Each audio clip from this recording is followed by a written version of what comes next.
당신에게 두 명의 친구가 있습니다. 이 중에서 한 명이 당신의 삶을 바꿉니다.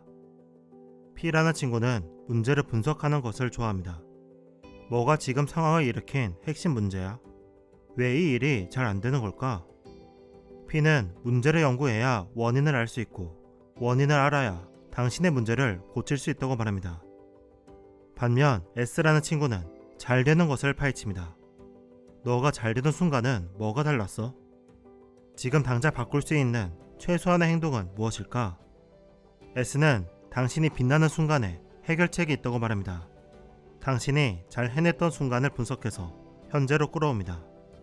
예를 들어 당신이 나는 수줍음이 많아서 아무도 만나지 못할 거야 라는 걱정을 하고 있다고 해볼게요. P는 당신이 부끄러움이 많은 이유를 알려고 할 겁니다. 과거에 창피당했던 경험이나 트라우마를 물어보는 거죠.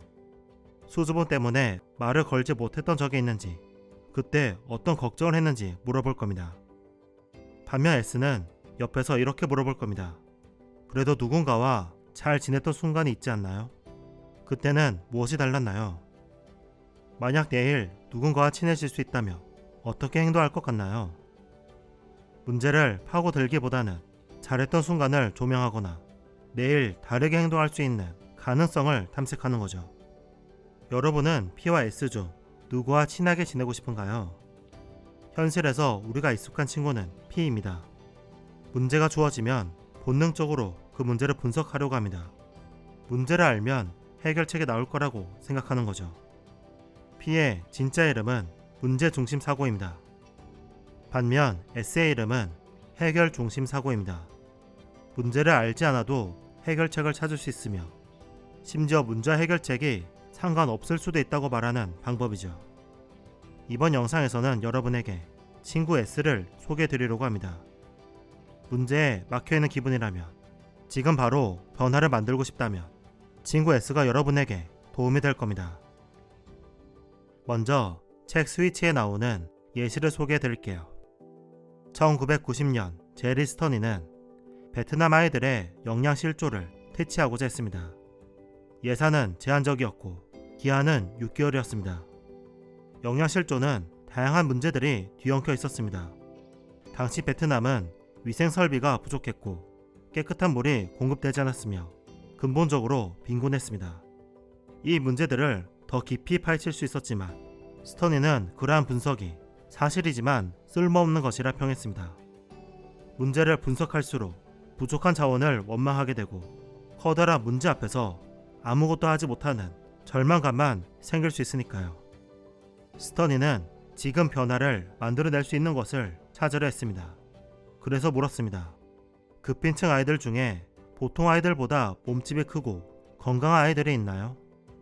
가난해도 예외적으로 건강한 아이들이 있었습니다. 건강한 아이들은 논에서 채취한 작은 새와 게를 먹고 있었습니다.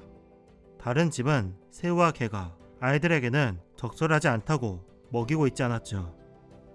또한 건강한 아이들은 형편없는 식품으로 취급되던 고구마 잎을 먹었는데 고구마 잎에는 아이들에게 필요했던 단백질과 비타민이 있었습니다. 다른 집안은 하루 2번 식사를 했는데 건강한 아이들의 집안은 하루 4번 식사를 했습니다. 아이들의 위는 많은 음식을 소화하기 힘들기 때문에 전체 양이 동일해도 4번 나누어 먹는 게 필요했죠. 이는 마을 사람들의 경험에서 나온 그 집안 고유의 해결책이었습니다. 다른 마을에서도 따라할 수 있는 방법이었죠. 스터니는 이러한 식단 프로그램을 베트남 265개 마을 220만 명에게 사용했고 아이들의 65%가 영양 실조에서 벗어났습니다. 스터니는 문제를 연구하지 않았습니다. 오히려 문제가 없는 사람들, 문제를 극복한 사람들을 연구했습니다. 해결책 자체를 연구한 거죠. 이것이 해결 중심 사고입니다. 우리는 문제가 커다라면 해결책도 커야 한다고 생각합니다. 1m 구멍을 발견하면 1m의 마개를 찾아야 한다고 생각하죠. 베트남 아이들의 영양 실조를 보고 기존 연구진은 위생 설비 부족, 빈곤, 무지를 해결해야 한다고 생각했습니다. 스터닌을 제외하고는 누구도 지금 당장 효과를 발휘하는 게 무엇일까? 라는 질문을 던지지 않았죠. 생각보다 작은 해결책이 큰 문제를 해결합니다. 문제와 관련 없어 보이는 것이 효과를 발휘하기도 합니다. 문제 중심 사고는 무엇이 잘못되었으며 그것을 어떻게 바로잡아야 하는가 라고 묻습니다. 반면 해결 중심 사고는 이렇게 질문합니다. 효과를 발휘하는 것은 무엇이며 어떻게 하면 그것을 더 잘 활용할 수 있는가? 이제 해결 중심 사고를 우리의 삶에 적용해 볼게요. 스터닌이 예외를 찾은 것처럼 우리도 우리의 삶에서 예외를 찾아야 합니다. 문제라고 생각했던 것이 항상 자신의 삶에 존재했다고 느낄 수 있지만 당신에게는 문제 없이 잘 지냈던 순간이 있었을 겁니다. 문제라 생각했던 것이 없었던 순간, 혹은 더 나아가서 당신이 빛나던 순간이 있었을 겁니다. 제가 최근에 진행했던 해결 중심 세션을 예로 들어볼게요. 소영은 최근 직장에서 자신감을 잃었다고 찾아왔습니다. 몇 번의 실수로 상사의 신뢰를 잃었다고 자신을 자책하며 이렇게 말했죠. 예전에는 꿈이 있었어요. 제가 뭘 하면 즐거운지 알았고 스스로에 대한 확신도 있었는데 지금은 뭘 해도 재미없고 도전하고 싶은 마음도 안 들어요. 한때 창업을 꿈꾸기도 했는데 이제는 영원히 할 수 없을 것 같아요. 저는 조금 더 이야기를 들은 다음 이렇게 물었습니다. 소영씨, 지금은 모든 게 흐릿하게 느껴진다고 하셨는데 예전에 자신에 대해 확신이 있던 순간이 있었을까요? 회사에서 빛나던 순간이 있었다면 언제였을까요? 그녀는 한동안 생각하더니 문득 미소를 지으며 말했어요. 회사에서 제대로 된 프로젝트를 맡았을 때요. 사실 그때는 제 업무와 관련 없는 분야였는데 한번 해보겠다고 나섰어요. 처음에는 어렵고 부담스러웠지만 점점 새로운 것을 배우는 게 즐거워졌고 결국 프로젝트가 잘 끝났어요. 그때 처음 내가 회사에서 제대로 해낼 수 있겠구나 라는 확신이 생겼죠.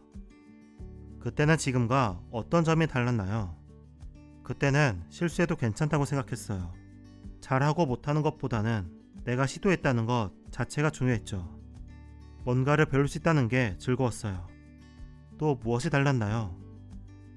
하루하루 어떤 기대감을 가지고 살았어요. 이걸 해내면 뭔가 변할 거야 라는 기대감이요. 그녀의 눈빛이 조금씩 살아나기 시작했습니다. 그때 소영씨는 자신이 어떤 사람이라고 생각했나요? 그녀는 잠시 생각한 뒤 조용히 말했습니다. 나는 스스로 길을 만들어가는 사람이다 라고 생각했어요. 지금의 경험이 모두 나만의 길을 만드는데 필요하다고 생각했던 것 같아요.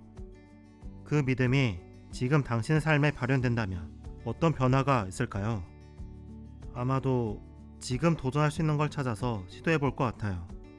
이걸 하면 내 인생이 어떻게 변할까? 라는 기대감을 가질 것 같아요. 그러면 어떤 변화가 일어날까요? 그녀의 얼굴에 조금씩 표정이 살아났습니다. 실수 하나에 주저앉지 않을 것 같아요. 다시 무언가를 배우려고 할 거예요.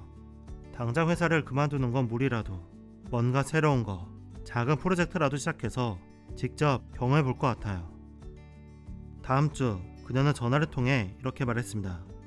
조금씩 예전의 저를 다시 찾고 있어요. 스스로 길을 만드는 사람으로요. 창업 관련 강의도 듣고 있고 회사에서는 새로운 프로젝트를 맡아보려고요. 당신이 빛나던 순간은 언제였나요? 그때 당신은 무엇을 다르게 했나요? 그때 당신은 자신이 어떤 사람이라고 생각했나요? 그 빛나는 순간이 화려하지 않아도 괜찮습니다. 당신이 조금이라도 행복하거나 충만함을 느끼거나 자유롭다고 느낀 순간이면 됩니다. 지금 문제라고 느끼던 것이 없었던 순간이어도 좋습니다. 그 순간을 떠올려 보세요. 당신의 삶에 이미 해결책이 있습니다. 그 해결책을 찾아서 지금의 삶으로 가져와 봅시다. 빛났던 당신이라면 오늘 무엇이 달라질까요? 어떤 기분으로 집을 나설까요? 내일 당신이 항상 하던 것 대신에 무엇을 하게 될까요? 잘 떠오르지 않는다면 주변 사람과 함께 빛나던 순간을 나눠보세요. 친구가 빛났던 순간을 이야기해주고 내가 빛났던 순간을 친구에게 들어보세요. 저에게도 알려주세요. 빛났던 순간, 여러분은 어떤 사람이었나요? 책그림이었습니다. 감사합니다.